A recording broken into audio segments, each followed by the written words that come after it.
కనబడుతున్నదా? తెలంగాణ రాష్ట్రానికి సంబంధించి మా యొక్క సబితక్క బీఆర్ఎస్ పార్టీకి సంబంధించి బీఆర్ఎస్ ఎల్పీకి సంబంధించిన డిప్యూటీ ఫ్లో లీడర్ సబితక్క అక్క ఒక ముసలావిడను ఎందుకు హక్ చేసుకున్నదో తెలుసా? ఆ ముసలావిడ సబితా ఇంద్రారెడ్డి మీద కన్నీటి పర్యటన ఎందుకు అవుతున్నదో తెలుసా? రైతుల భూములను రాక్కొని రాక్షస ఆనందం పొందుతున్నారు. అన్నదాతల ఉసురు పోసుకుంటున్న రేవంత్ సర్కార్ రైతుల కోసం న్యాయ పోరాటానికి బీఆర్ఎస్ సిద్ధం. త్వరలో ఏంది కాల్లాపూర్ రాపోల్కు కేటీఆర్ హరీష్ రావు రాక అంటూ కూడా చూస్తున్నాడు. ఇక్కడ విషయం ఏంది అనేది దానికంటే ముందు మీకు ఇంకొక విషయాన్ని ఇక్కడ వినబెట్టాలి. ఇది అందరికీ తెలవాలి కదా. ఒక్కసారి గిదినూరి ఇది నాలు. హలో హలో సార్ అవును సార్. హలో సార్ నేను పరిగెత్తి మాట్లాడుతున్నా సార్. మా సర్పంచ్ సార్ ఫోన్ చేస్తామన్నారు సార్. తీసేస్తా ఫోన్ చేసి 2 నిమిషాలు మాట్లాడి చూసి తీసేస్తామంట అంటారు సార్. అర్థం కాలేదు. ఎవరికి చేస్తా మీకు సజెస్ట్ చేస్తామన్నారు సార్. సరే మీ సర్పంచ్ మాట నేను వింటా అనుకున్నాం అలా సార్. మీ సర్పంచ్ మాట నేను వింటా అనుకున్నాం సార్. అదే సార్ అదేముంటుంది ప్రాసెస్ అదే చూసి తీసేస్తామంటే తీసేస్తామంటే అన్నారు సార్. ఏం ప్రాసెస్ బ్రదర్? అది ప్రాబ్లం అవుతుందంటే తీసేస్తామంట అన్నారు సార్. సార్ ప్రాబ్లం అవుతుంది అంటున్నాను. ప్రాబ్లం అవుతుంది దానికి ఇట్లాంటి వాటికి చిన్న విషయాలు కావు ఇవి. గవర్నమెంట్ అగేన్స్ట్ నువ్వు పర్మిషన్ తీసుకోకుండా నువ్వు టెంటులు వేసినావు అంటే నీ బండితో సహా నీ షాప్ తో సహా సీజ్ అయితే తెలుసా నీకు ఈ విషయం? సార్ తెలియదు సార్. మా సర్పంచ్ సార్ చెప్పినందుకు మేము వేసినాము. సర్పంచ్ సార్ మస్తు చెప్తారు. తెలియకుండానే చేస్తారు, జైళ్ళలో పోతారు. లగేజ్ చెల్లెల పొరంగాలు ఎట్లయినా చూసినావుగా. సార్ చిన్న విషయం అది. దేనికంటే దానికి తయారుంటారు పోలీసు వాళ్ళు అయినా కానీ గవర్నమెంట్ అయినా. నువ్వు ఇమీడియట్ గా పోయి ఫోటో ఇంకో ఆర్డర్ మీద ఉన్న ఒక 15 నిమిషాల్లో నేను టెంట్ తీసేస్తాను సార్. నేను చెప్పిన ఇమీడియట్ గా పోయి టెంట్ తీసేసి నాకు ఫోటో పెట్టాలి అంట. సరే సార్. లేదు మా బండి గిట్ట ఊరికి వచ్చింది అనుకో వినదు ఎవరు ఈ మాట వినరు, నీ మాట అసలుగా వినది. సరే సార్. అలా నువ్వు ఏమేమి పెట్టినావు టెంట్ చైర్లు మైక్లు ఏమేమి ఉన్నాయో? మైక్లు పెట్టలేదు సార్. నేను జస్ట్ టెంట్ పెట్టినా. సరే సార్. అర్జెంట్ గా ఫోటో పెట్టు. ఒక 10 నిమిషాలు సార్. నేను దూరంలో ఒక 10 నిమిషాల ఫోటో పెట్టాను సార్. నువ్వు లేట్ చేస్తే నీకే అంత రిస్క్ అవుతుంది అంటున్నావు. ఫోటోలు బయటకు వచ్చినాయి అనుకో కేసు చేయాల్సిందే. చేసుకొని బకెట్ ఉన్నాయి. నువ్వు ఈ దాంట్లో ఇరికినావు అనుకో బయటకు కూడా రావు. గుర్తుపెట్టుకో. ఫస్ట్ నేను మీకు అందుకనే 10 కి చెప్తున్నాను. 10 మీద ఆ బండ ఆ మైకులో టెంట్ ఇవన్నిటి మీద కంపల్సరీ కేసు అవుతుంది వాళ్ళతో పాటు. సరే సార్. చట్టం అట్లా ఉంది. అర్థమైందా? ఒక 10 మినిట్స్ నేను ఫోటో పెడతాను సార్ మీకు. 10 నిమిషాల టైం ఏంటి సార్? నేను ఫోటో పెడతాను మీకు. మళ్ళీ మీ సర్పంచ్ అది అనుకో మీకే లాస్ అవుతుంది. ఇప్పుడు మీరు చెప్పారు కదా సార్, మీరు ఎవరు పర్మిషన్ తీసుకొని వేసారంటే సర్పంచ్ సార్ ఏమన్నాడో వేసినామని చెప్పినాం సార్. ఇప్పుడు మీరు చెప్తున్నారు కదా సార్ 10 నిమిషాలు నాకు టైం ఇచ్చి నేను ఫోటో పెడతాను సార్. నేను లెటర్ ఇస్తాను కదా. నేను బాగా పర్మిషన్ ఉంటే అలా పర్మిషన్ లెటర్ ఉందేమన్నా లేదు కదా. కరెక్టే సార్. అది మాకు తెలియదు. ఒక 10 నిమిషాలు తీసేస్తాం సార్.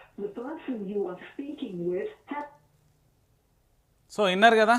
ఇది ఏం పేరు? ఈయన పేరు పరిగి ఎస్ఐ మోహనకృష్ణ వార్నింగ్ ఇస్తున్నాడు. శబాష్, సూపర్ మోహనకృష్ణ గారు. మీరు సబ్ ఇన్స్పెక్టర్ ఆఫ్ పోలీసా లేకపోతే ఎస్ఐనా? Circle inspector SI sub inspector of police గారు. నాకు తెలిసి లగచర్ల అనే ఘటన ఉదాహరణ చూపెట్టిను.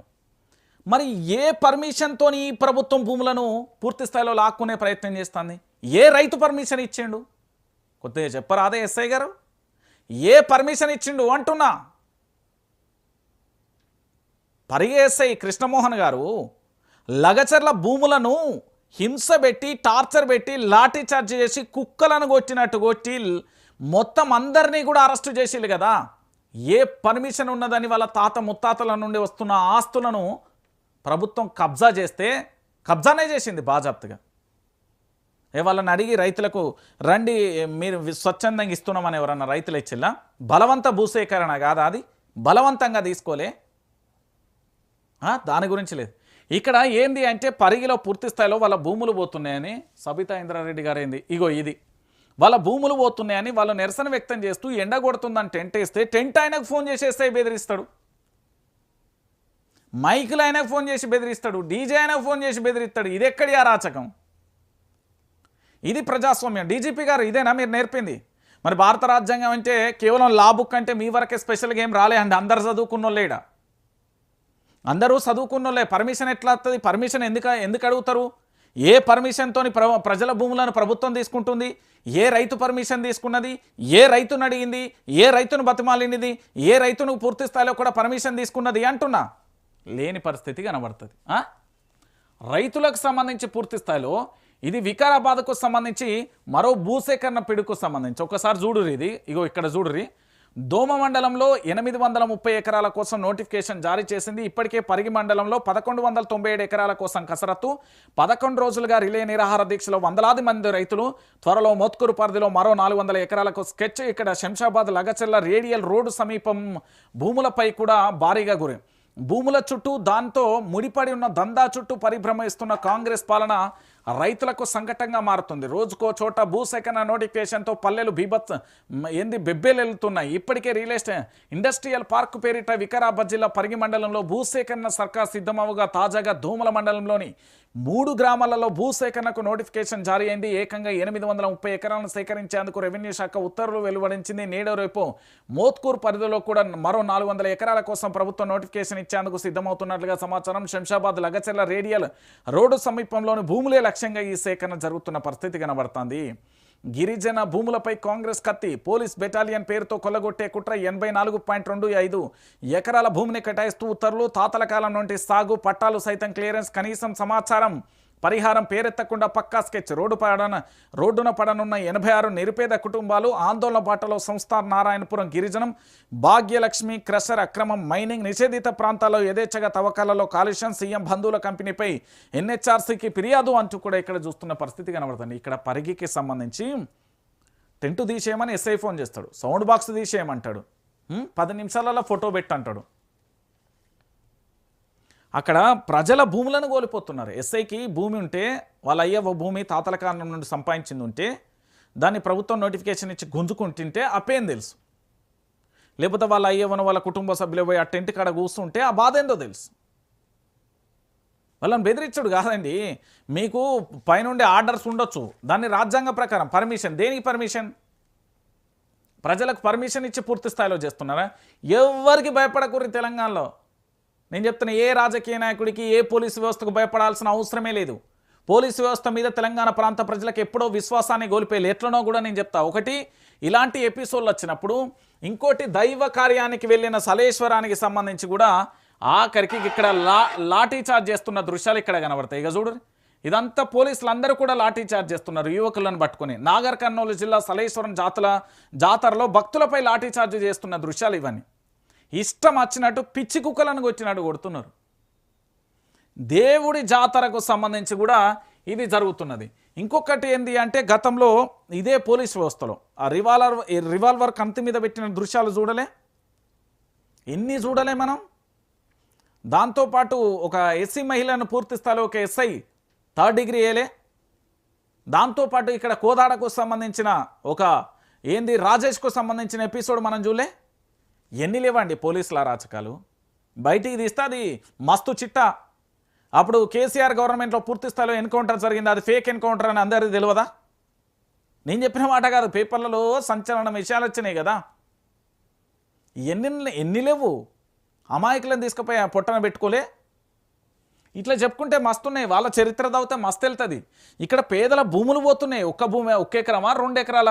1197 ఎకరాలు ఒక కాడ, 400 ఎకరాలు ఒక కాడ, 830 ఎకరాలు ఒక కాడ, 84 ఎకరాలు ఒక కాడ. ఏంది ఇది అరాచకం? ఏం కథ? ప్రభుత్వం మొత్తం అన్నారు కదా కేసీఆర్ వస్తే మీ భూములు పోతే అని పోతా. కేసీఆర్ కాదు, రేవంత్ రెడ్డి వస్తే హాంఫట్ అవుతుంది.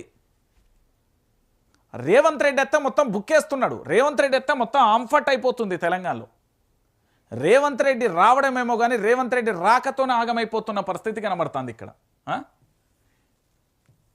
గిట్లుండ తెలంగాణలో పరిస్థితులు. ఇంకా తెలంగాణ పరిస్థితి గురించి మనమే మాట్లాడుకోవాలి. దాంతోపాటు తెలంగాణ ప్రాంతానికి సంబంధించి మనమే చూడాలి. ఇయో గిది చూడరు. దేవుడి గుడి కూడా కబ్జా పెట్టే ప్రయత్నం మొత్తం కథం అయిపోయింది. కాంగ్రెస్ నాయకుడికి రామాలయం రాసిచ్చిండు. ఊరు నాయనం, కాంగ్రెస్ నాయకుడికి రామాలయం రాసిచ్చిండు. రాజన్న సిరిసిల్ల జిల్లాలో ఓ తహసీల్దార్ నిర్వాకం. దరఖాస్తు సర్టిఫికేట్ జారీ అంతా ఒక్క రోజులోనే. గతంలో ప్రభుత్వ నిధులు చందాలతో గుడి నిర్మాణం, మండిపడుతున్న పునరావాస కాలనీ ప్రజలు మంత్రి ఒత్తిడితోనే దారాదత్తంపై విమర్శలు చేసిన పరిస్థితి కనబడుతుంది. ఈ గుడిని ఏకంగా కాంగ్రెస్ నాయకుడికే రాసిచ్చిండ్రట. ఒకరు గుడి రాయిరు, ఒకరు దావకర్ రాయిరు, ఒకరు పోలీస్ స్టేషన్ కూడా రాయరు, ఒకరు కోర్టు కూడా రాసిర్రు. మీ ఇష్టం, మీ జాగిరి కదా, రాసిర్రు. దేవాలయం కూడా రాసిచ్చిండట. కాంగ్రెస్ నాయకుడికి రామాలయం రాసిచ్చిందంటే ఇంతకంటే దుర్మార్గం, ఇంతకంటే ఘోరం ఇంకేముంటుంది? తెలంగాణ ప్రాంత ప్రజలందరూ కూడా ఆలోచించాల్సిన విషయం ఇది. ఇంతకంటే ఘోరం, ఇంతకంటే దుర్మార్గం ఇంకేముంటుంది అంటున్నా. ఇది ఇట్లున్నదా? ఇంకొక విషయం కూడా మీకు చూపెట్టే ప్రయత్నం చేస్తా ఆగుర్రి. ఇగో కనబడుతుందా? మీకు వినబడతలేదు కదా, వినబడిపిస్తా. ఈ చిన్నారి కన్నీటి పర్యతం అవుతున్న దృశ్యాలు ఇక్కడ చూస్తున్నారు కదా. ఈ చిన్నారి ఎవరు అనుకుంటున్నారు? మేడారం సమ్మక్క సారలమ్మ గద్దె కూలి కాలిపోయిన బాలుడు యువిన్ పరామర్శిస్తున్న బీఆర్ఎస్ నాయకులకు సంబంధించి కూడా చూడుర్రి. ఇక చూడుర్రి, సమ్మక్క పూజారి సిద్ధపోయిన రమేష్ కొడుకు యువిన్ చిన్న వయసులోనే అంగవైకల్యానికి గురైన పరిస్థితి చాలా బాధాకరమైన విషయం. ఎందుకంటే దీన్ని ప్రభుత్వానికి మంత్రులు పూర్తిగా కూడా బాధ్యత వహించాల్సిన అవసరం ఉంటుంది. ఒకసారి ఇనూరి వాళ్ళు ఏం చెప్తాలో.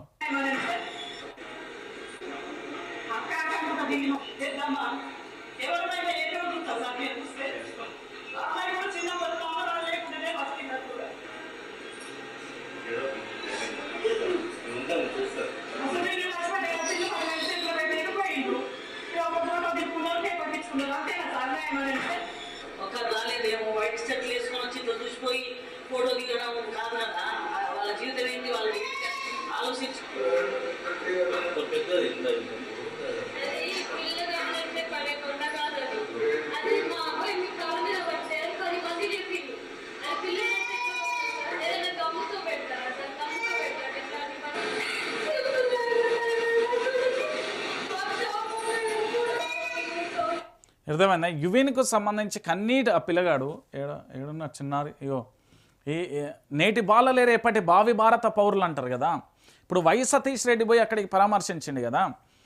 వై సతీష్ రెడ్డికి సంబంధించిన ములుగు నియోజకవర్గానికి సంబంధించి ఈయన ఎవరో అనుకుంటారు, సమ్మక్క పూజారి సిద్ధమైన రమేష్ కొడుకునే.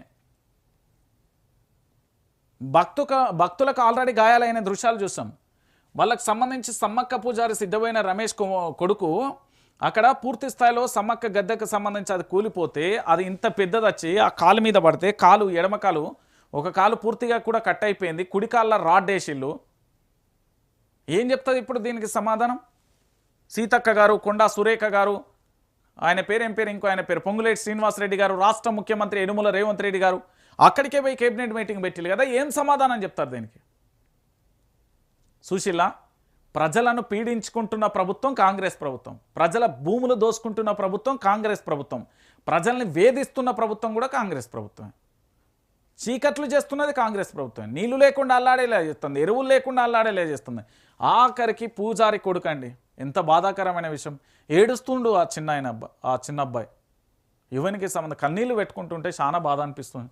చూడురి, వాళ్ళకు ధైర్యం ఇచ్చే ప్రయత్నం చేస్తుంది బీఆర్ఎస్ పార్టీకి సంబంధించి. ఎంత బాధాకరమైన విషయం, ఎంత ఘోరమైన విషయం. వచ్చినమా, ఫోటో దిగినమా, వెళ్ళిపోయినమా, గిదేనా పద్ధతి? ఇప్పుడు వీళ్ళకి దిక్కు దివాన్ ఎవరు? ఆయన ఏంది? ఆయన జీవితం ఏంది? యువన్ జీవితం ఏంది? ఆ పిల్లగాడి జీవితం ఏంది? ఇది ప్రభుత్వం నిర్లక్ష్యం కదా, ప్రభుత్వం అసమర్థత కాదా, ప్రభుత్వం యొక్క అదేంది నాసిరకమైన పనులు కాదా? అది కాంట్రాక్ట్ పనులు, దొంగ పనులు అంటారు నా భాషలో. మీ భాషలో ఏమంటారు కానీ నాసిరకం అంటారు కావచ్చు. ఈరోజు అది కూలి పూర్తి స్థాయిలో ఆగమైపోయిన పరిస్థితి కనబడుతుంది కదా.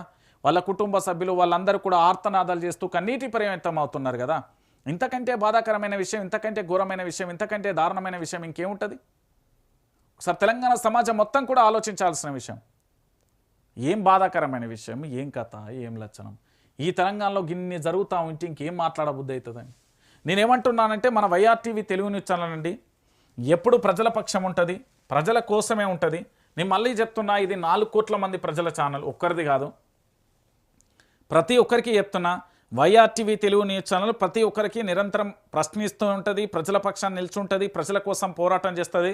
కాబట్టి ఖచ్చితంగా కూడా ప్రజలకు కష్టం వచ్చినప్పుడు మాత్రం నేను ఫీల్డ్లో ఉంటా. ఇక నుంచి ఫీల్డ్లోకి వస్తున్నా, ఖచ్చితంగా ప్రజాక్షేత్రంలోనే ఉంటా.